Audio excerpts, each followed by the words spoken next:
పితా పుత్ర పరిశుద్ధాత్మనామమున ప్రభువునందు మిక్కిలి ప్రియమైన సహోదరి సహోదరులారా, ఈనాటి ధ్యానాంశం సమూయేలు.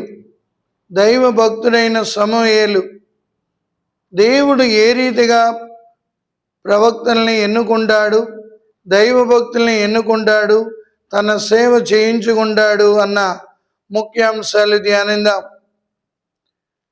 అన్న ఎల్కానాల యొక్క బిడ్డ సమూయేలు. అన్న ఎన్నో రోజులు తరబడి కన్నీటితో ప్రార్థించింది, తండ్రి నా సవతి నన్ను బాధ పెడుతుంది. సమూయేలు గ్రంథం 1వ అధ్యాయంలో మనం చూసినట్లయితే 4వ వచనం నుండి సవతి ప్రతిరోజు అన్నాన్ని ఎత్తి పొడిచేది. ఎందుకనగా పెనిన్నా, హన్నా, ఎల్కానా.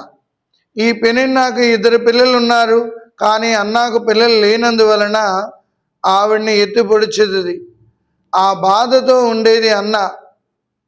కాబట్టి ఒకసారి షిలోయము యొద్దకు వెళ్ళి ఆవిడ ప్రార్థించింది, ప్రియులారా, దేవా నాకు ఒక బిడ్డనిచ్చినట్లయితే ఆ బిడ్డను తిరిగి నీకే సమర్పించుకుంటాను అని చెప్పడం జరిగింది. ఆ అన్న చేసిన కన్నీటి ప్రార్థన ప్రతిఫలమే భక్తుడైన సమూయేలు.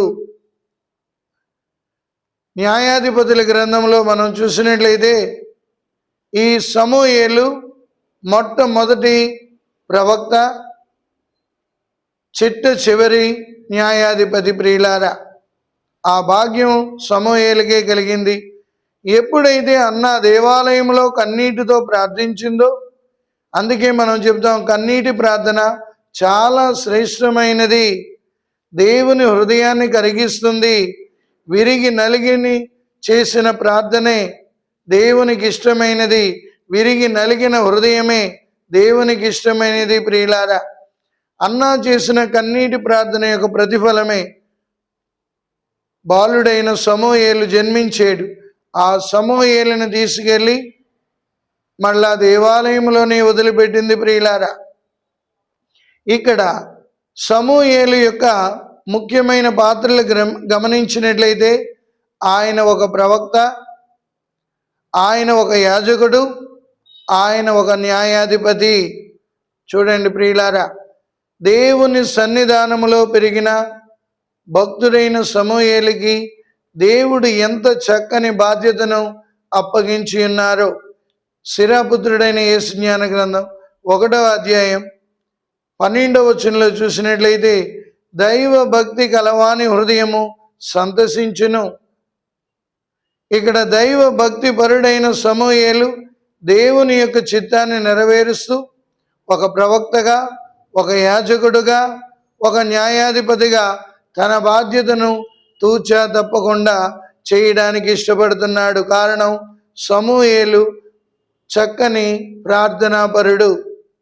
ఒక ప్రవక్తగా ఆయన ఎట్టి పరిస్థితుల్లో కూడా ఉన్నది ఉన్నట్లు మాట్లాడడం, ప్రజలను దైవ మార్గంలో నడిపించడం, ఈ కార్యాలన్నీ కూడా చేయడం మొదలుపెట్టాడు. అందుకే మొదటగా ఆయన సౌలు రాజు, ఇశ్రాయేలు ప్రజలను పరిపాలించిన సౌలు రాజు నుండి యావే ప్రభు ఆత్మను వెనక్కి తీసుకున్నప్పుడు ఆయన దావీదుని ఆత్మతో అభిషేకించగలిగే ఒక గొప్ప అనుగ్రహము, బాధ్యత, భాగ్యము కలిగింది సమూయేలుకి. ప్రియులారా, సమూయేలును దావీదుని తన దగ్గర ఉన్న కొమ్ము తైలముతో అభిషేకించి ఉన్నాడు. సౌలు రాజు ఆయన ఇశ్రాయేలు ప్రజలను పరిపాలిస్తున్నప్పుడు ఎంతవరకు అయితే దేవుని యొక్క చిత్తానికి లోబడ్డాడో అంతవరకు కూడా సౌలు రాజు గొప్ప కార్యాలు చూడగలిగాడు. ఒకసారి దేవుని చిత్తాన్ని తారుమారు చేసినప్పుడు సౌలు ఓడిపోవడం మొదలుపెట్టాడు.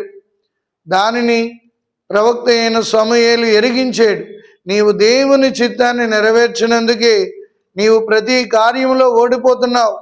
దేవుని చిత్తాన్ని తృణీకరించినందుకే నీవు ఏ యుద్ధంలో గెలవలేకపోతున్నావు అన్న సత్యాన్ని విశదపరిచి ఉన్నాడు. ఈనాడు ఒక గురువుగా మన రోల్ ఏంటంటే ప్రజలకి ఉన్నది ఉన్నట్లు చెప్పగలగడం. కానీ చాలాసార్లు మనం ఏమనుకుంటామంటే నేను చెబితే వాళ్ళు ఏమనుకుంటారో, కానీ దేవుడు మనకిచ్చిన ఆ శక్తి, ప్రవక్తగా ఆయన మనకిచ్చిన ఆ అనుగ్రహాన్ని బట్టి ప్రజలను సరిదిద్ది వాళ్ళని దైవ మార్గంలో నడిపించడం. రెండవది, యాజకుడుగా ప్రజల యొక్క అవసరాలను గుర్తించడం, వారి కొరకు ప్రార్థించడం, దేవునికి సమర్పించడం మనం చేయాలి. ప్రియులారా, ప్రతి యాజకుడు ప్రజలు తెచ్చిన కానుకలు దేవునికి సమర్పించి, వారి విన్నపాలు దేవునికి సమర్పించి, దేవుని నుండి పొందిన ఆశీర్వాదాలు వాళ్ళకు పంచాలి. అది వాళ్ళు చేయవలసిన ముఖ్యమైన పని.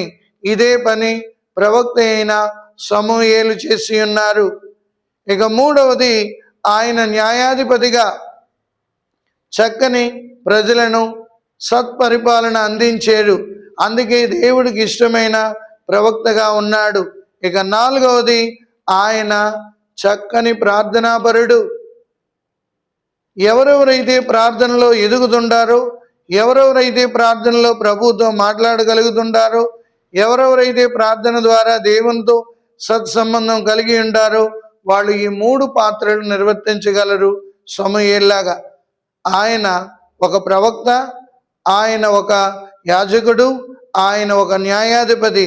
అందుకే సమూయేలు చక్కని దేవుడు ఇచ్చిన బాధ్యతలు నెరవేర్చి ప్రభు చిత్తాన్ని నెరవేర్చిన భక్తుడు.